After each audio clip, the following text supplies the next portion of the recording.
जय श्री कृष्ण। क्या कभी आपने सोचा है कि आपके जीवन में जो सुख, सफलता और समृद्धि है, उसका असली स्रोत क्या है? क्या ये सिर्फ आपकी मेहनत का नतीजा है या इसके पीछे कोई गहरी आध्यात्मिक व्यवस्था काम कर रही है? आज हम जिस श्लोक पर विचार करने जा रहे हैं, वह आपके इस विचार को पूरी तरह बदल देगा। पेश है श्रीमद् भगवद गीता का अध्याय 3 श्लोक 12, जहां भगवान श्री कृष्ण स्पष्ट करते हैं कि जो व्यक्ति देवताओं द्वारा दिए गए सुखों का उपभोग करता है लेकिन बदले में उन्हें कुछ भी नहीं देता, वह वास्तव में चोर है। इस वीडियो में हम जानेंगे देवताओं द्वारा दिए गए भोग का अर्थ क्या है, हमारा कर्तव्य क्या है और इस श्लोक का हमारे दैनिक जीवन पर क्या प्रभाव पड़ता है। और साथ ही यह श्लोक हमें सिखाता है कि त्याग ही भोग का मूल आधार है। क्या आप इस श्लोक के गूढ़ अर्थ को समझकर अपने जीवन को एक नई दिशा देना चाहते हैं? तो चलिए इस वीडियो में हम इस श्लोक के गहरे अर्थ से परिचय कराते हैं। आगे बढ़ने से पहले यदि आपको यह पसंद आ रहा है तो चैनल को लाइक और सब्सक्राइब कीजिए। आइए चलते हैं, देखते हैं भगवान क्या कहते हैं।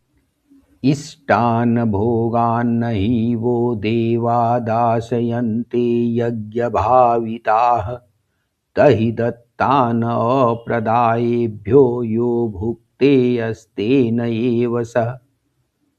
यज्ञ द्वारा बढ़ाए गए देवता तुम लोगों को बिना मांगे ही इच्छित भोग निश्चय ही देते रहेंगे।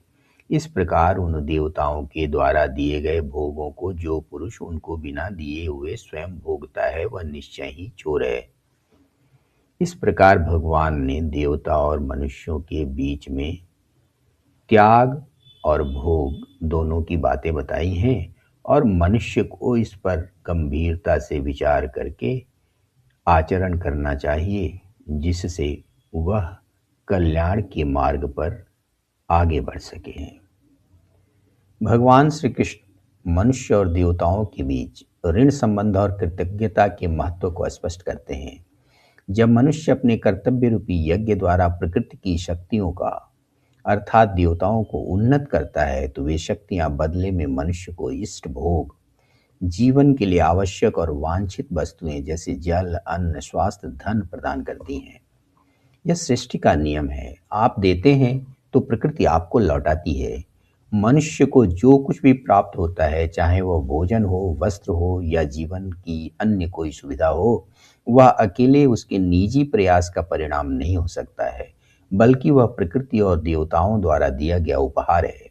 इसलिए इन वस्तुओं का उपभोग करने से पहले उनका कुछ हिस्सा त्याग और सेवा अर्थात यज्ञ के रूप में वापस समर्पित करना मनुष्य का नैतिक कर्तव्य है।